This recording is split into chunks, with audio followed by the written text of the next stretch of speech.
Everybody, a very warm welcome to you. I've got a very special guest with us today, someone who I'm sure a lot of you are going to recognize as really a friend of ours as well, because he's been with us a long time. We've got Chris from Clip and Climb. Now, you might be thinking, oh, I recognize the face, I recognize the name, Clip and Climb. Or you might be thinking, I don't recognize Chris and I don't know what Clip and Climb is. Alex, what are you talking about?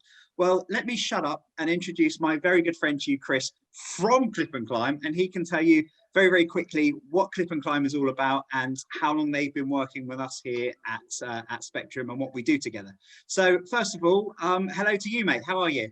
Hi, Alex. Yeah, really well, thanks. Really well. So yeah, a bit about us. So Clip and Climb is what I describe as a climbing centre meets a theme park. So it's a really funky climbing leisure experience that's in central Cambridge. I've got quite a range of really cool looking walls that really everybody from the age of 2 upwards can have a go at. All ages and abilities can have a really good time, push themselves, feel proud of their achievements, getting to the top of the walls. And we've even got an 8-meter slide you can drop from the top of, as this model behind me is demonstrating. So yeah, it's a lot of fun, and yeah, lockdown at the moment, we can't wait to be back open. The link with you guys at Spectrum, we've been open as a centre for 4 years now, and pretty quickly after we opened, we were getting some really nice emails from families with who had children with autism and saying what a great experience they had in the centre, and quite by coincidence Justin got in touch just to introduce the charity and see if we could do a link, and I thought, just having had all that feedback, what a nice natural link there was. So really, for about 4 years now, we've been having you guys over for a session every month with all the families you support, for having a climb, and done various other initiatives. Had your wrestlers over to have a climb, and so I'm still getting over the sight of them in a lycra coming down from the walls. You've done things like the Ben Nevis challenge, or 3 peaks, where you climb the equivalent of three peaks in a session to raise money. So that's continued. We've also opened up a centre in Milton Keynes, where you guys are our main charity as well.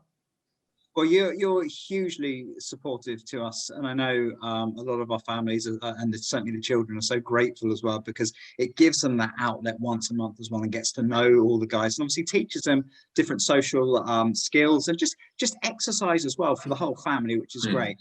But where you're extraordinary is you don't just open up the doors to your business to us, do you? You also fundraise for us, and you're doing something quite extraordinary at the moment. Yeah, I think, well, particularly if you know my physical prowess, I'm quite sporty, but I'm not a big runner. But I just decided, I mean, during the lockdown at the end of last year, and so I was doing more running, and I kind of thought, oh, wonder if I could set myself a challenge for 2021, and thought, right, I'll run the length of the country. So Land's End to John O'Groats is 874 miles. So I've embarked on that, and I thought it was an ideal opportunity to raise money as well at the same time. So on a personal level, it's really given me, I guess, a target I can aim for in this sort of unpredictable world, having my business not quite knowing where it's going. I've got a target that I can kind of get out, get some fresh air, and work to something that I'm kind of in control of. So personally and professionally, that's really done me well. I kind of come back from a run thinking, well, rather than stew on what I can't do anything about, focus on the things I can do and let what I can't kind of go to the side. And so really good on that front. But likewise, you guys, like many charities, you've got that double whammy where you're very restricted what you can do, and fundraising as well has been hit. But at the same time, your services are more needed than ever. So I hope with what I can raise, it can go can contribute financially to you guys and help you support the charity over these very tough times.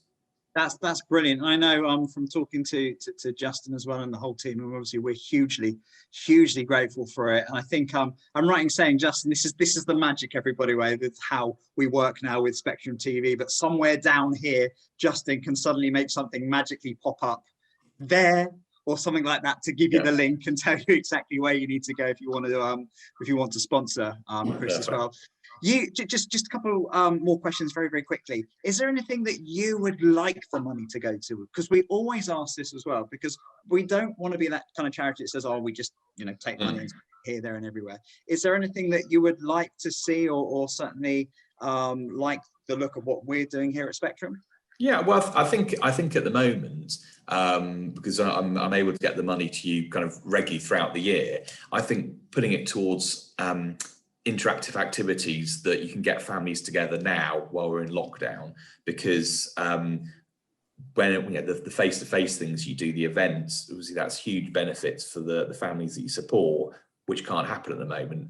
And of course, it's going to require some investment at the moment to be able to put on things like online. So I think that'd be great. Seeing, I've made a money bank transfer to you guys yesterday, actually. So with what I'd received so far, so I think that would be a great place for it to go.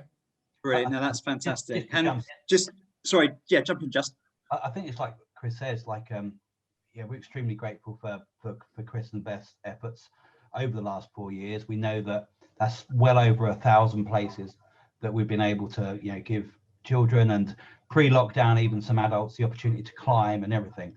But it wasn't just that. It was kind of social activity as well, where the children and the families that we support also had the opportunity to meet other families in a very similar position.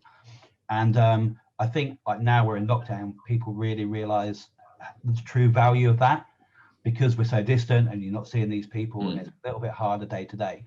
So as Chris said, I think like the interactive stuff that we're doing, we now have like our arts award scheme. We're putting children through qualifications while they're having fun, learning about photography, different aspects of the arts that we do with like KT Theatre.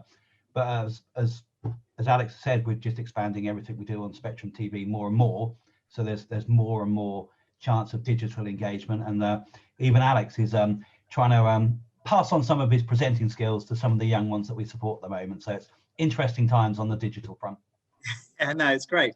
And but you're absolutely right, Justin. And that's the thing as well that we're looking at here, because we all know the current situation that we're in, but it's planning for the future as well, and looking at things for the future. And that's probably what I wanted to close on here with you, Chris.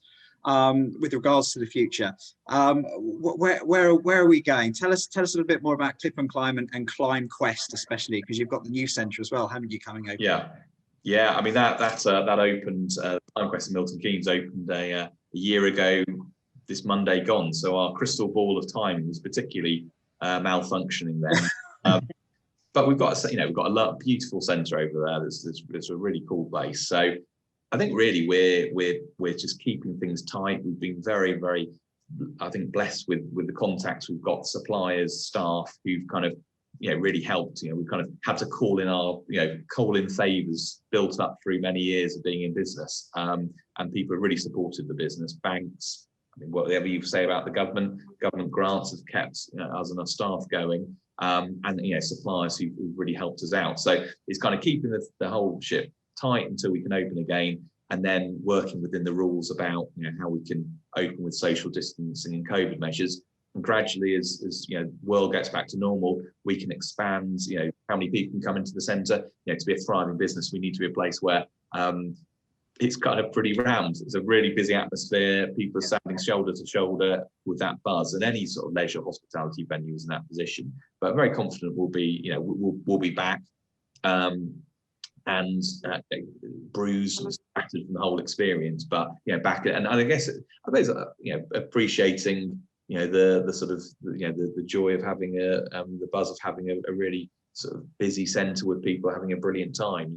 When it's closed, I have to visit the centres once a week. They're empty, and it's a very ghostly place. So you really appreciate it when people are back in and kind of getting that kick and enjoyment from it. So I think we'll open it with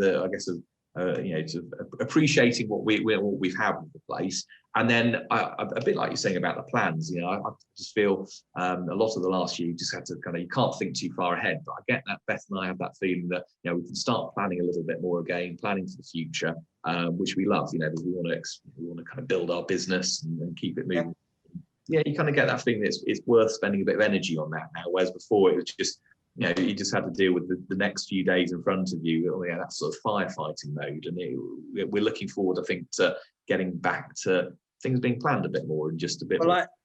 I think you're going to absolutely smash it for one reason only, not only because of how well you've done, how amazing you've been, what you're doing for us, obviously, with this run as well, but the fact that you have such wonderful beautiful poster boys like the one behind you to advertise your business. That is what's going to have people coming back. Oh yeah, and luckily the photo doesn't have any audio on it, because the sound at that time it's still ringing my ears after 2 years. So there's certainly an unhuman-like scream that got emitted at the same time. So no idea what you're talking about. Gonna wrap it up on that, mate.